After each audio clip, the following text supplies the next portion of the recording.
Bueno, mi nombre es Juan Pablo Collante, yo soy psicólogo, también soy ingeniero de sistemas de información. Eh,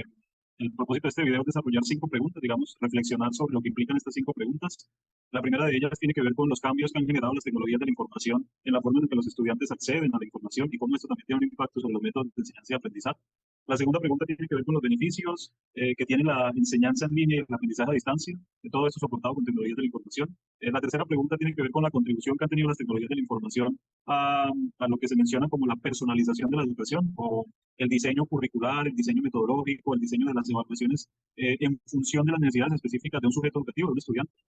La cuarta pregunta tiene que ver con el papel que tiene la inteligencia artificial y el aprendizaje automático en la mejora de la experiencia educativa. Y la última pregunta, que son los desafíos éticos y de seguridad que implican estas nuevas tecnologías de la información para el trabajo que desarrollan los profesionales que trabajan en esta área educativa. Yo quisiera empezar por esta última pregunta porque me parece que es algo que se debe abordar de manera prioritaria, toda vez que tiene implicaciones éticas, valga la redundancia, sobre el trabajo con personas que están en contextos educativos. Voy a empezar por ahí. Bueno, vivimos actualmente en una sociedad de la información, una sociedad que le da un papel preponderante a la gestión de la información, al acceso a la misma, al manejo de la información, mucho más preponderante que otras actividades humanas como lo son el esfuerzo físico o el manejo de recursos naturales. En ese sentido, se han generado nuevos dilemas éticos que vienen justamente de este nuevo rol preponderante de la información, como es el tema de las brechas digitales, como es el tema de la privacidad en el mundo digital, como es el tema de la transparencia en el uso de la información también por parte de estudiantes, por parte de políticos y demás. Digamos, estos nuevos dilemas éticos no son ajenos para los profesionales que trabajan en el área educativa. Ellos también enfrentan, digamos, como un problema ético el tema de la brecha que existe, por ejemplo, entre población rural dispersa, como son las poblaciones del Pacífico colombiano, comparado con poblaciones que viven en cascos urbanos con más acceso a este tipo de tecnologías de la información. En ese sentido, digamos, la labor del docente también se ha visto transformada por estas nuevas tecnologías de la información, en la medida en que el docente, el maestro, ya no es simplemente alguien que transmite información, que transmite conocimiento, sino que más bien facilita la construcción de conocimiento, haciendo uso justamente de estas tecnologías de la información. Y esto plantea nuevos retos, a la visión de la educación como un proceso, retos éticos también. Retos éticos en la medida en que el docente ya no tiene esa posición vertical en el cual el docente tiene la verdad absoluta y la transmite a los estudiantes, sino que el docente digamos, se acerca mucho más al estudiante ahora en esa nueva postura frente a la educación y tiene una posición mucho más horizontal, una posición más de pares con el estudiante en el cual el docente tiene el rol de acompañarlo, llevarlo de la mano. Y en ese sentido, valores éticos como la igualdad, como la empatía, como la compasión, hacen parte del proceso educativo mismo y transforman el proceso educativo mismo.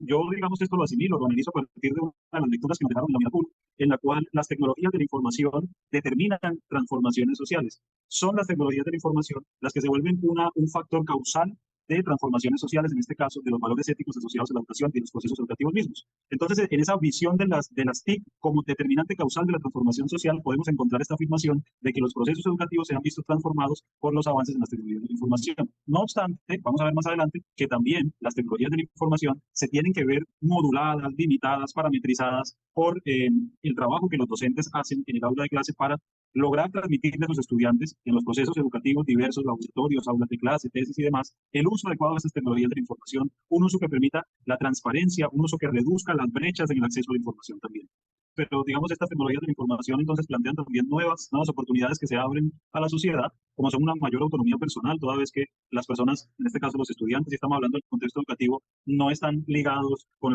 esa, digamos, inflexibilidad de la educación tradicional, donde el docente era la máxima autoridad que tenía la verdad, donde las instituciones imponían, digamos, unas restricciones también ligadas a la presencialidad, por ejemplo, y no al trabajo remoto,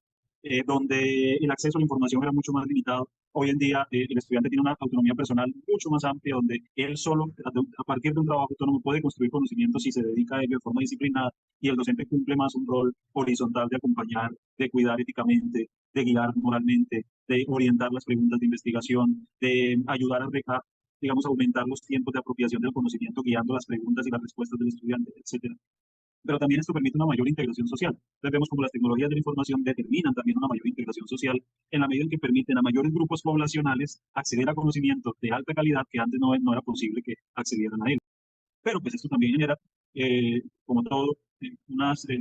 condiciones o unos efectos que pueden llegar a ser negativos, como estas poblaciones que han, ya sea por decisión, ya sea por una baja capacidad, ya sea por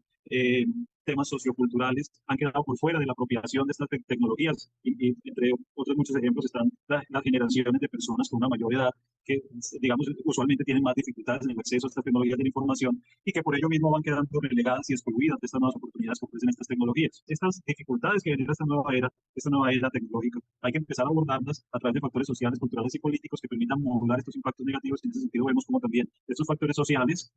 son también determinantes de cómo las tecnologías de la información repercuten en nosotros. Bueno, yo quisiera volver a mencionar las preguntas orientadoras que planteamos al inicio de esta presentación para avanzar un poco más en ellas. Ya resolvimos la pregunta por la ética, por los impactos éticos de estas tecnologías, pero queremos abordar, digamos, como un paquete más unificado las otras 4 preguntas que pueden ser resueltas o abordadas o reflexionar sobre ellas de una forma más integral, digamos, las 4 al mismo tiempo.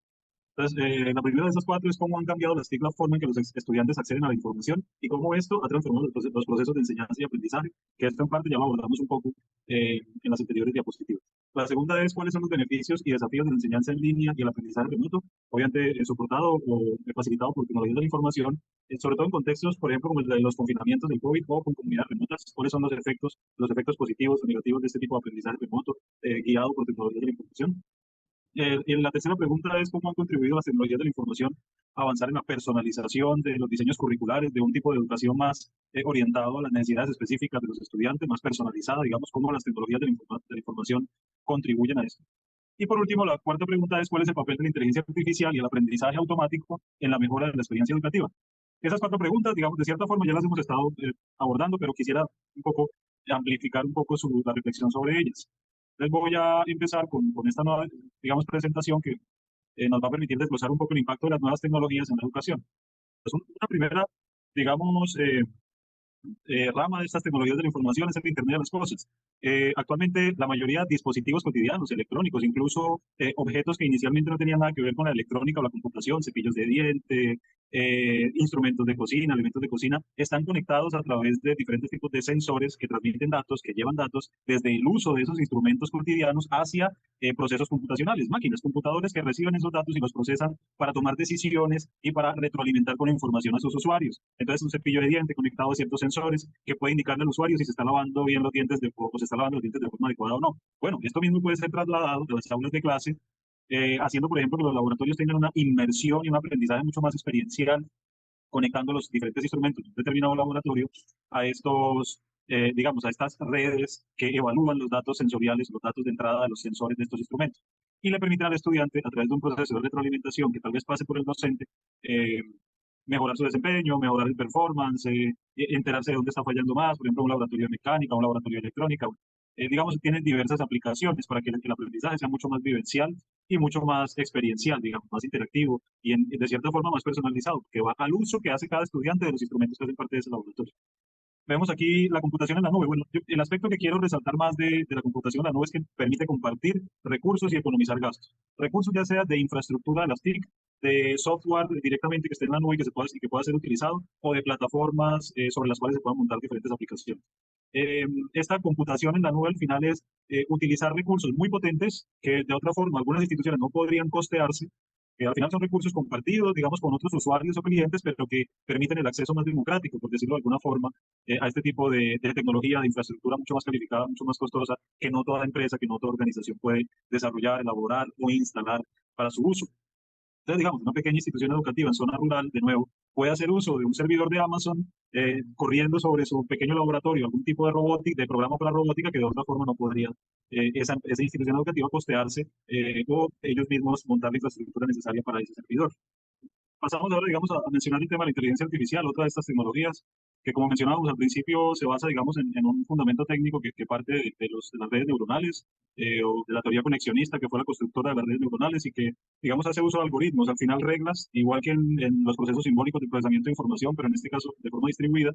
eh, reglas y algoritmos que permiten a la máquina modificar los pesos con los cuales se conectan esos nodos que componen las redes neuronales. Algoritmos, al final, que responden al modelado cuando se trata del aprendizaje de máquina o el machine learning guiado por una solución ya planteada como tal, es decir, por el programador que entrena a la máquina a través del modelado, o por el aprendizaje y el error. Aprendizaje y error, que es la máquina explorando a través de una base de datos enorme, cuáles son los datos que se acercan más o que producen una recompensa en base al algoritmo que se plantea. Bueno, también de estas especificaciones técnicas, según lo que pude leer en uno de los documentos planteados en Unidad 1 por el curso, las implicaciones de esta tecnología de inteligencia artificial, la inteligencia artificial débil que simula las capacidades humanas, no la inteligencia artificial fuerte a la cual no hemos llegado. Esa inteligencia artificial es débil, digamos que es capaz de simular el aprendizaje mismo y es una inteligencia artificial generativa. Una inteligencia artificial que logra resolver de forma satisfactoria algunos de los problemas que resolvemos nosotros los seres humanos actualmente.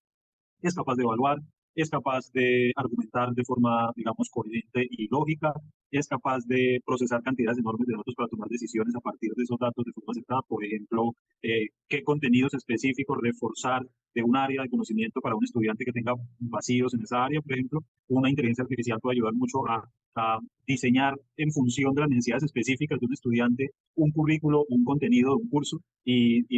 postular los ejercicios, los refuerzos, las tareas, los tipos de actividades académicas que mejor le convengan al estudiante en base al estudio de los datos del estudiante comparados con una base de datos enorme a la que tenga acceso la inteligencia artificial para tomar esas decisiones, pero también es la inteligencia artificial generativa, puede comparar y evaluar, digamos, pruebas estandarizadas que permitan eh, asignar una nota a un estudiante, evaluación, básicamente, y otras áreas en donde la inteligencia artificial, precisamente porque se trata de problemas que pueden delimitarse en términos lógico-matemáticos o en términos formales, la inteligencia artificial puede entrar ahí a sistematizar, automatizar esos procesos y descargarle esos trabajos que son más mecánicos al docente para que el docente entre a ocupar un rol más de acompañar, facilitar, reconocer de forma empática a través de la interacción corporal, emocional, mental con sus estudiantes, reconocer cuáles son aquellos aspectos que requieren ser, digamos, más desarrollados en el aula de clase que otros que puedan estar, digamos, allí. Por último, como conclusión, es evidente que todas estas tecnologías, ya no en términos solamente éticos, sino en términos técnicos y en términos como tal del trabajo del docente, en términos del proceso de enseñanza y aprendizaje, tienen unas repercusiones enormes. Tienen unas repercusiones enormes porque mejoran la calidad educativa, facilitan el acceso, disminuyen las brechas que históricamente en este país, por ejemplo, han existido entre comunidades rurales y urbanas. Si el país logra precisamente desarrollar infraestructura digamos, infraestructuras de la telecomunicación para poder alcanzar esas zonas, pero que además libera a los docentes de una cantidad de cargas mecánicas, de una cantidad de cargas operativas, digamos, de tareas que pueden ser automatizadas en términos formales, porque son manejables en términos, se pueden, digamos, es un problema que puede